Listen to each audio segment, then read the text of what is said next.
कभी कभी मेरे दिल में ख्याल आता है कि जैसे तुझको बनाया गया है मेरे लिए। ये गाना, ये गज़ल आपने कई दफ़ा सुनी होगी और आपकी ये पसंदीदा गज़ल भी हो सकती है। इस गज़ल के शायर कौन थे, उसके बारे में आपको बताएंगे। वो शायर किससे मोहब्बत करते थे, उस लड़की के बारे में बताएंगे। उस लड़की ने फिर किससे शादी की, उसके बारे में भी आपको बताएंगे। तो जुड़े रहिए हमारी इस वीडियो के साथ।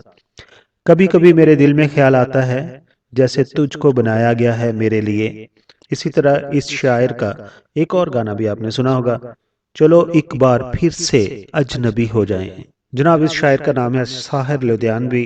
चलो एक बार फिर से अजनबी। साहिर लुधियानवी का असल नाम अब्दुल हई था।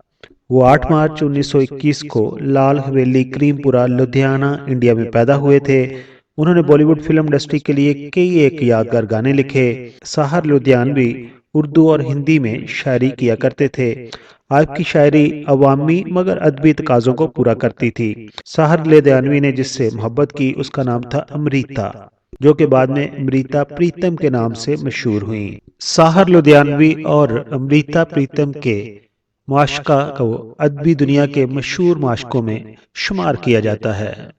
अमृता प्रीतम एक खूबसूरत और मासूम लड़की थी जो बदकिस्मती से या खुशकिस्मती से उस इलाके में पैदा हुई थी जो अब पाकिस्तान का हिस्सा है। यानी 31 अगस्त 1919 को वो पाकिस्तान के शहर गुजरावाला में पैदा हुई और जब तकसीम हिंद का कत्ले आम हुआ तो वो देखते देखते दिल्ली में जा बसी। साहिर लुधियानवी और अमृता की मोहब्बत की कहानी 1939 में उस वक्त शुरू हुई जब दोनों एक ही कॉलेज के स्टूडेंट थे। अधूरी मोहब्बत का यह मुकम्मल एक अफसाना है जिसकी कोई दूसरी मिसाल नहीं मिलती। साहिर लुधियानवी ने कॉलेज दौर में शायरी करना शुरू कर दी थी और कॉलेज के अदबी माहौल में वो जाने पहचाने जाते थे। वो कॉलेज में अपनी उम्र के स्टूडेंट्स में इज्जत की निगाह से देखे जाते थे। लड़के और लड़कियां उनकी शायरी के दीवाने थे और वो उन्हें बहुत पसंद करते थे। जिस लड़की से उनको मोहब्बत हुई थी, यानी कि अमृता, अमृता खुद भी पंजाबी में शायरी करती थी और वो भी उनकी दीवानी थी। शायद वो साहर से मोहब्बत करती थी, लेकिन कहते हैं कि ये मोहब्बत यकतरफा थी। साहर उससे मोहब्बत करते थे या नहीं करते थे, कभी उन्होंने इजहार नहीं किया था, लेकिन उनकी शायरी से लगता था कि वो अमृता से मोहब्बत करते थे।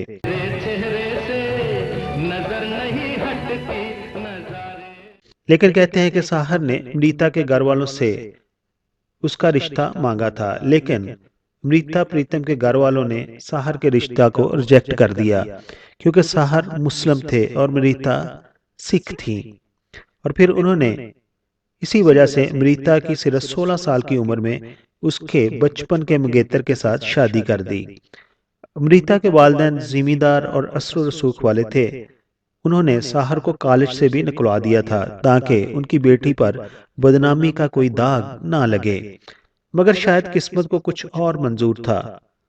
5 साल के बाद साहर और अमृता लाहौर में दोबारा एक दूसरे से एक मुशायरा में जा मिले, जिसमें अमृता ने पंजाबी में शायरी की और साहर ने उर्दू में शेर पढ़े। और फिर जब इंडिया की पार्टीशन हुई तो उसके बाद अमृता ने दिल्ली में सुकूनत इख्तियार कर ली और साहर ने मुंबई में। इस तरह दोनों एक दूसरे से कोसों दूर हो गए, लेकिन साहर की मोहब्बत कभी भी उसके दिल में कम ना हुई थी। दिल्ली में अमृता की जिंदगी में कई उतार चढ़ाव आए और फिर अमृता और उसके शोहर के दरमियान अलैदगी हो गई। अमृता के अपने शोहर प्रीतम से 2 बच्चे भी थे। अमृता जब प्रीतम से अलैदा हुई तो उनके करीब एक और शख्स आया जिसका नाम था अमरोज।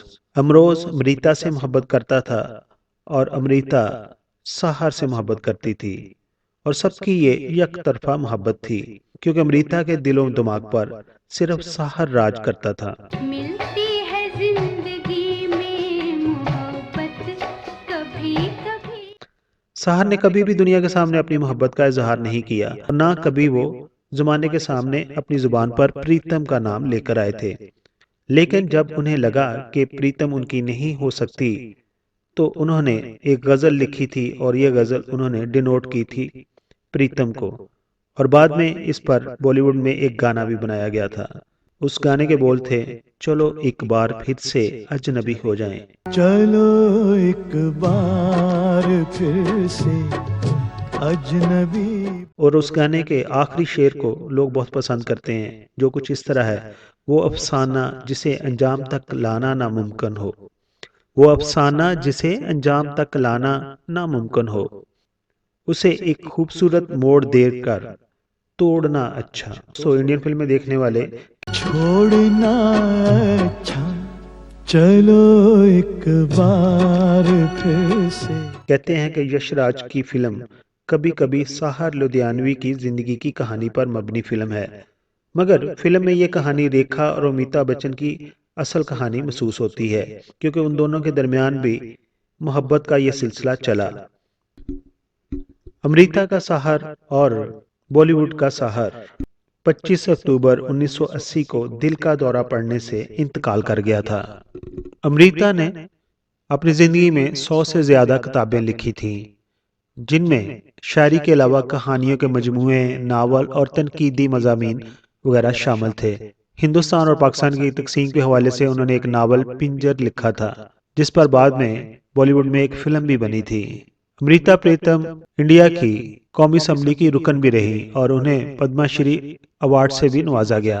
अमृता प्रीतम की सबसे शोहरा आफाक नज़म अज आखां वारस शाह नू जब तकसीम हिंद हुआ, यानी कि इंडिया की पार्टीशन हुई, वो लोग बहुत पसंद करते हैं। उसका एक शेर कुछ इस तरह है, अज आखां वारस शाह नू कि तू कब्रां विचों बोल, अज आखां वारस शाह नू कि तू कब्रां विचों बोल, ते अज किताबे इश्क दा कोई अगला वर्का खोल।